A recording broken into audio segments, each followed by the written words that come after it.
Hi, I'm Dr. Hackie Reitman. Welcome to another episode of Exploring Different Brains. And today we have the honor of having with us Ivan Rosenberg, who's the founder of the Uniquely Abled Project and also the founder of so many other things we're going to hear about. Ivan, welcome. Thank you. It's a delight to be here. Well, thank you so much for being here. Now, why don't you introduce yourself to our differentbrains.org audience properly? Well, I think the most important thing probably for your audience is that I am the father of two children on the autism spectrum, which is what got me interested in all this.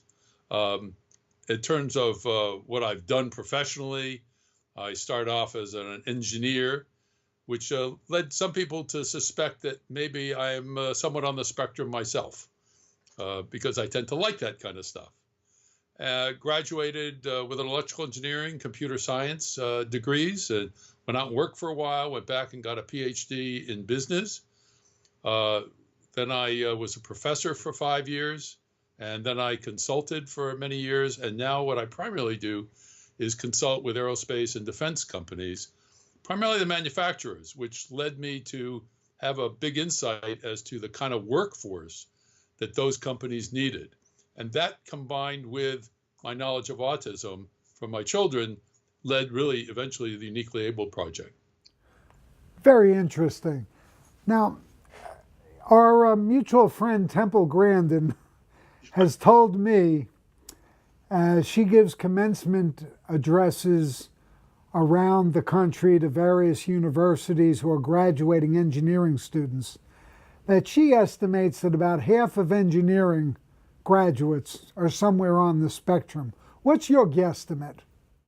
Well, if you look at the characteristics of people that like engineering, it's pretty black and white. The thing either works or it doesn't work. It doesn't have a lot of the subtleties sometimes of dealing with human beings. It has nice rules associated with it. Sometimes you can work alone. I know when I was teaching computer science, many of those students hated to work in teams. So I would say that I wouldn't be surprised by that statistic. Now, Yes. why don't you give our audience some of the numbers as you sent me in your excellent summary?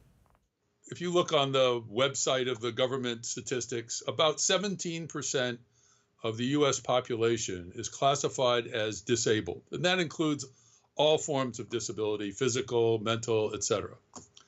And the number 17% does not necessarily shock people. But when you multiply that times the US population, you end up with 40 million people. That's a lot of people.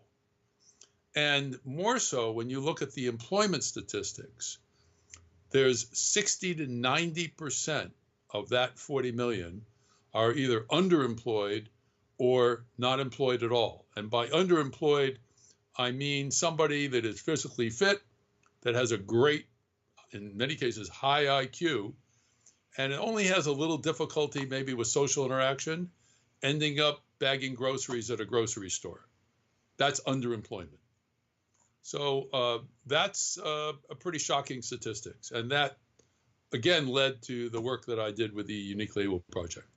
Tell us about how it is that you do all that you're doing, which is so impressive, and you're not providing direct services. Explain that to our audience. Well, the idea was to create something that would impact those 40 million people. And I do mean 40 million. I'm not limiting to autism, although that's where we started.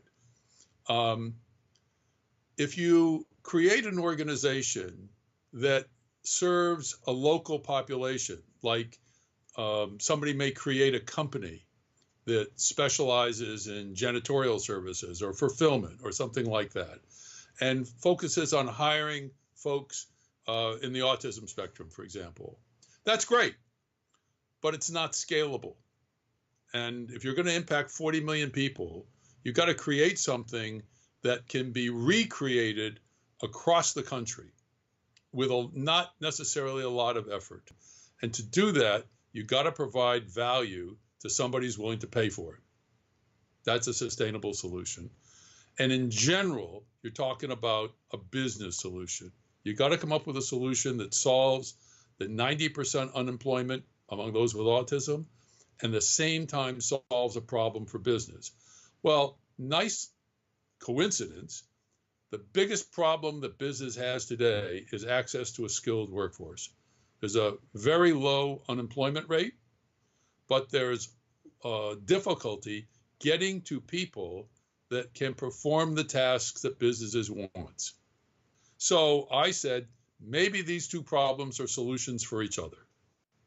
So I started looking at what was in the way of businesses hiring people classified as disabled.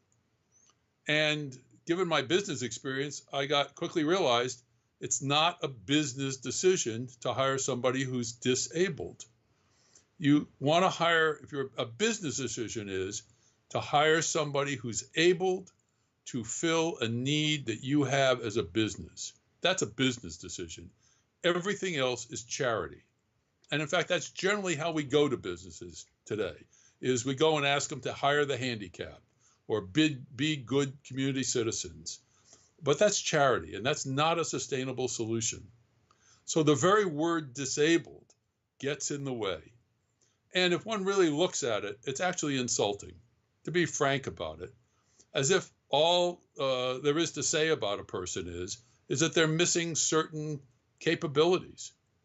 Like there's nothing else to him. Like here's a Joe and he's blind. Like that's all there is to Joe. As I said, my two children both are on the spectrum, and they got pretty clear to me that that's insulting. They don't want to be called disabled. They don't want to be called anything, quite frankly, because that's putting them in a box. So I coined the term uniquely abled, which has us see things differently. And next question was, okay, we now need to look at matching unique abilities to career jobs in demand. So I'm not interested in helping people get jobs that are not in demand. And I'm not interested in helping people get jobs that aren't career jobs, that are short-term, part-time jobs. They are pretty well handled already. There are structures out there which already do those jobs just fine. I'm interested in matching people to lifetime, well-paying career jobs. So there's two kinds of jobs. There's jobs that do not require prior training. These are typically relatively simple jobs. They're usually highly repetitive, and most businesses require that even though you do things repetitively, you must maintain a high focus on detail. You can't get sloppy about it. And that's difficult for most of us. There are other kinds of jobs which are repetitive that may not require that.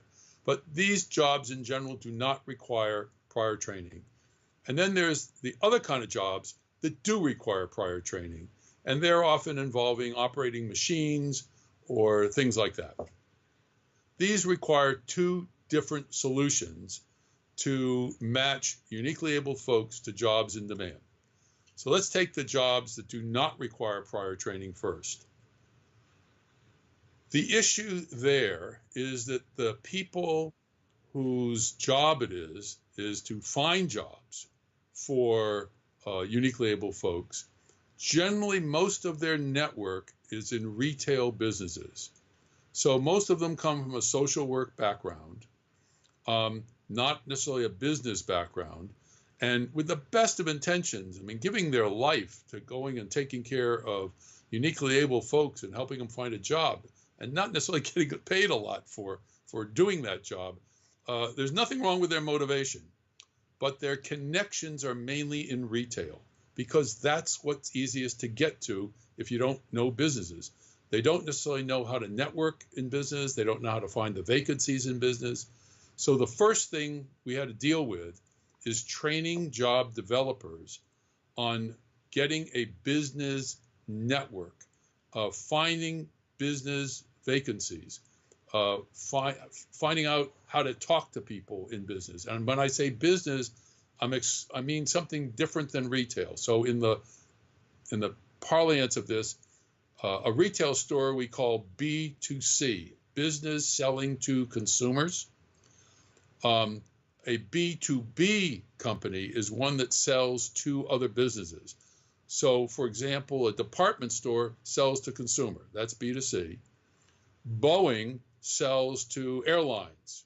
That's a B2B company. It turns out that most of your career jobs, well-paying, in-demand career jobs, are in B2B companies. The other thing we've got to deal with is the companies. Most companies don't realize how many of these repetitive jobs they have, and they don't realize that there's a population which loves those jobs. That's really hard for most of us to understand, because most of us would hate such a job. And there's a population which loves those kind of jobs. So the other project we're involved is educating companies that they got a lot of repetitive jobs, many of them not being done. They have high turnover in those jobs, and that there's a population that loves them, and how to get in touch with the agencies that can provide those people.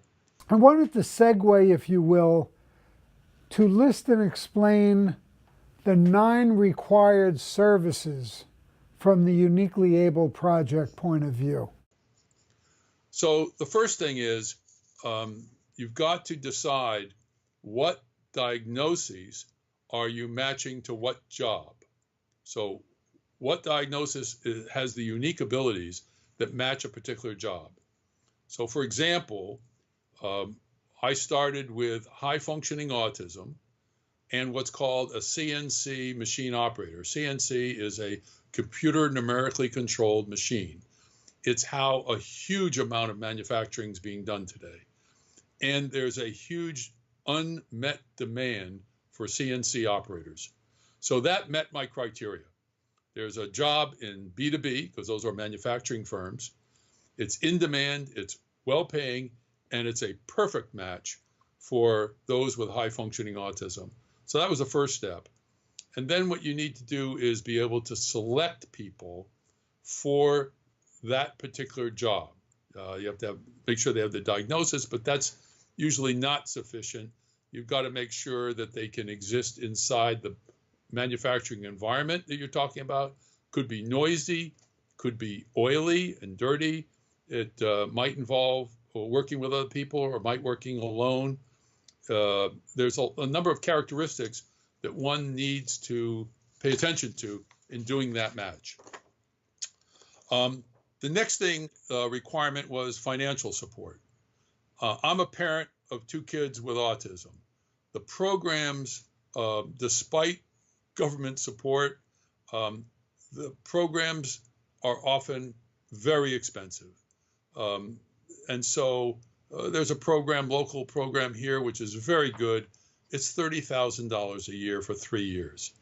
Most parents can't afford that. And so I was determined from day one that the career education program that we set up did not require the parents to pay anything. So financial support was really important.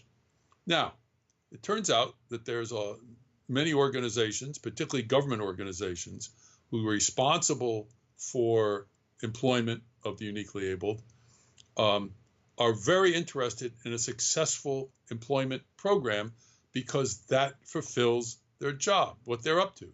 And so what we created was a uniquely abled academy, which I will describe in a bit. But the cost of that academy is very, very small compared to the cost of maintaining an individual as a client of that government agency. So our experience so far from government agencies has been, this is wonderful for them. And likewise, there's a lot of foundations and other organizations who are very interested in supporting solutions that have people, uniquely able people, get good employment. So financial support is a second requirement. The third one is you got to have the technical skills training. So you got to have some place that are training people, for example, to be a CNC operator. We've been looking primarily at community colleges because, at least in the Los Angeles area, they have recognized that as a need and have established CNC training programs. because they have to have the machine, you have to have the instructors and so on.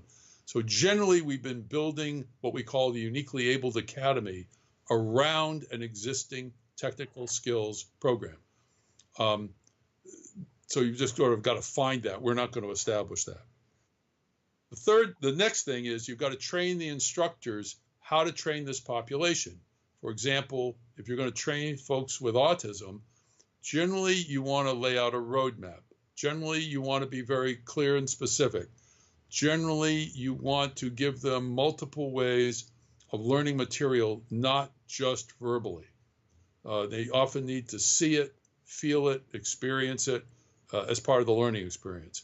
So we have to train the instructors how to train that population. We've been doing that generally in about 3-hour evening session. It's not that difficult, but it needs to be done. Then you need to have a job readiness training. So again, for people with autism, that usually means some kind of soft skills training, how to prepare a resume, how to do the interviews, which are almost always required.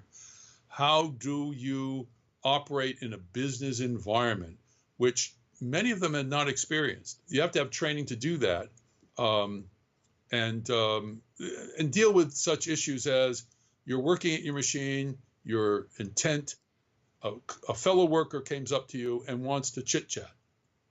How do you handle that in a way that doesn't anger your coworker?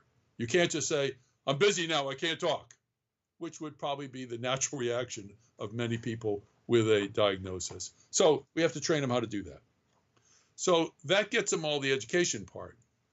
And then you have to have the job search and placement. So somebody has to go off and uncover the vacancies, be able to talk to the businesses, to be able to have them see we're not trying to have them hire the handicap. We're actually coming in with the offer of a valuable employee to fill a much needed vacancy that they have.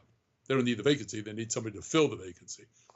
So we're really coming in as somebody who with a solution to a problem the business person has, but somebody's got to do that.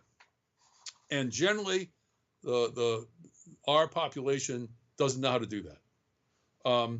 So then you have to coach the potential employer how to select. The normal selection process for most businesses is to put them through an intense interview. Now, for folks with autism, that's usually a very traumatic experience, and they don't do well. Many people with many of your HR people don't know anything about autism. So the normal behavior of somebody with autism, they may misinterpret. For example, they may ask the person a question, and in answering that question, the person with autism might not look in their eyes. They might look like what I'm doing right now, not looking directly at them because it's usually too intense for a person with autism. The HR person may interpret that as they're lying, and they failed to get the job. So we got to train employers how to select. And generally, we suggest they not go through an intensive HR interview unless the HR people have been educated a little bit as to what to look for. And again, that's not necessarily a big deal, but it has to be done. So eighth, we need to coach the employers how to onboard and to manage. Now, again, that doesn't turn out to be a big deal. The existing uniquely able folks that we've placed, both in terms of those without prior training and those with, they went through the standard onboarding process that the company had. What was different is there was almost always, not always, a job coach present. So the job coach could help explain and answer some of the questions associated with the onboarding. And that was very useful in that part. And then the last thing, the ninth thing you need is post-hire support.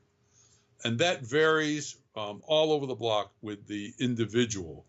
In general, again, for the population we've been dealing with, there's more support needed at the beginning during the transition because People with autism often hate transitions, deal with it difficulty, so they need support.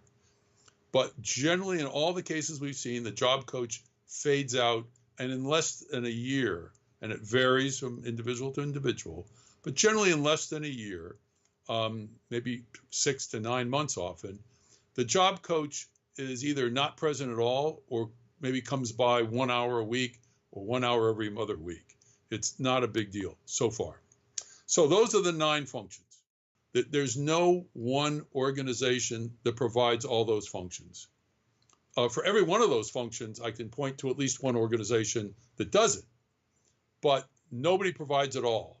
And therefore, there's no single program that provides all those functions. And therefore, we have a real lack of career education facilities for the uniquely abled. So we created a structure called the Uniquely Abled Academy. And that's all it is. It's not a legal entity. It's a structure in which organizations can collaborate to provide all 9 functions. We call that, again, a Uniquely Abled Academy. And we've got 2 academies running now. We have another 7 in planning for this year. And we have 100% placement in those that have graduated. And they are doing extraordinarily well. That's the structure of a Uniquely Abled Academy. It takes about 6 to 9 months to establish an academy around an existing skills training facility. And we've written a manual on how to do that. And generally that starts with a small meeting at the educational facility. They decide how those 9 functions are going to be provided, what organizations are going to be invited. And those organizations get invited to an initial formation project team meeting. And then from then on, they generally meet monthly. And it takes, as I say, about 6 to 9 months to the first class. We have 2 Uniquely Abled Academies for CNC operator training in existence. They have graduated 37 folks between them, and we have 100% placement. Think about these 37 folks, and I'm not talking even about the folks now that have got jobs that do not require prior training, but the same experience. They all of a sudden are the best at what they're doing. And that's really hard to get. Some of the employers have said, one said, for example, after 2.5 weeks, he's equal to or better than the best CNC operator I've ever had. And by the way, I should tell you that the Uniquely Abled Academy program on CNC operators takes 16 weeks. So we're not talking about a 3-year program. That's because folks with autism are so naturally matched to CNC operator. It's really easy. So, and in other cases, one HR director said they'll learn in weeks what other people take months to learn. And in places, they give them raises before they normally will. So it's very, very successful. It's not just finding a job, but finding a job that you can excel at, that is good paying because it's in demand, and it gives you a career. And there's lots of career steps one can take from being a CNC operator. How can our audience learn more about the Uniquely Abled Project, and how can people get involved with the Uniquely Abled Project? Okay. So how they can learn more is really 2 ways. One, they can go on to our website, uniquelyabledproject.org. Pretty easy. And there's a huge amount of information on there, including a number of videos, which do a good job on explaining and showing the process. The other thing they can do, if they want to learn more, is to subscribe to the newsletter, which comes out quarterly, and that keeps people posted on what's going on. And you can do that again through the website. If you're a organization that provides job placement and capabilities and services, then you may want to have us conduct a job developer workshop in your area. It's a 1-day workshop. It's not that expensive. And we generally want to have somewhere between 15 and 20 people in the workshop. And they almost never come from the same organization. So we We have one in an area, and a whole bunch of people get invited to it. So if you're interested in that, contact us through the Uniquely Abled Academy, the Uniquely Abled Project website.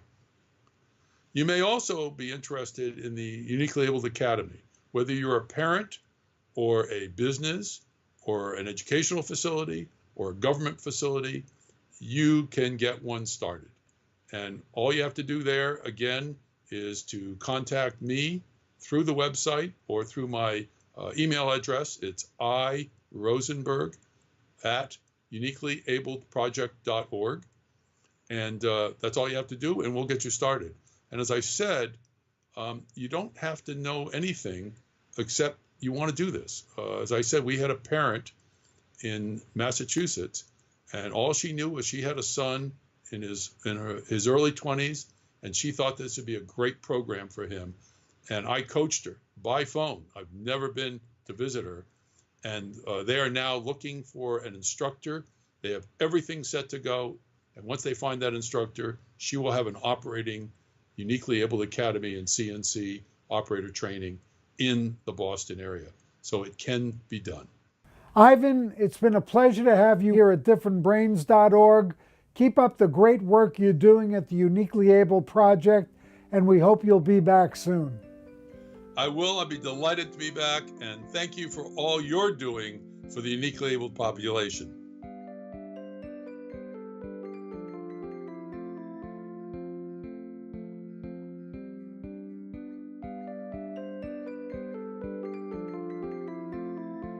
Exploring Different Brains is a production of Different Brains, Inc. For more information, visit us at differentbrains.org.